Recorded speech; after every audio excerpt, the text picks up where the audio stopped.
Uşaqlığım Əmircan kəndində Usta Cabbar Şərifin babamın evində keçib.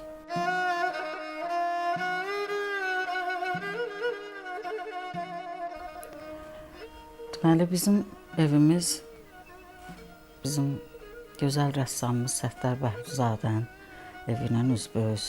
Yolun bu üzü bizim ev idi, o biri üzündə Səttar müəllimin evi idi. Məhəlləmizdə ilk dəfə televizoru Səttar Bəhruzadə ilə alıblar. Axşamlar hamı yığışıb onların evində televizor verilişlərinə tamaşa edərdik. Mən rəhmətli nənəm Züleyxa xanımla gedirdim. Onun da anası Hökümə xanım. Onlar oturub söhbət edirdilər. Biz də baxırdıq televizora. Maraqlı idi. Maraqlı cəhət o idi ki, biz baxdıqca Səttar müəllim də Molbertin önündə öz əsərlərini işləyirdi sakitcə. Heç belə ona maneçilik törətmirdi ki. O qədər alidə olurdu bu insan öz yaratdıqlarına. Həm də o dodaqaltı nəsə deyirdi.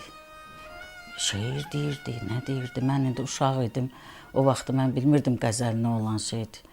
Sonralar mən bildim ki, demə o Füzulinin qəzəllərini deyirmiş, əsərlərini yarada. Rəhmətli rəssam bacım Bəsti ilə də Səttar Bəhruzadənin yanına gedirdik. Onun bir məşhur dəftərçəsi var. Səttar Bəhruzadə haqqında film çəkilib, o dəftərçəni orada göstəriblər. Bir tərəfdə Füzulinin qəzəlini yazır, digər tərəfdə illüstrasiyalar çəkir. O dəftərçə də mənim gözümün qabağında yaranıb. Yəni, özü də müxtəlif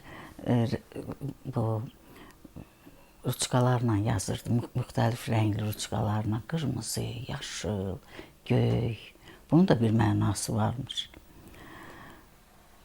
Sonra mən gənclik illərimdə başa düşdüm ki, demə bu Füzulinin qəzəlləri.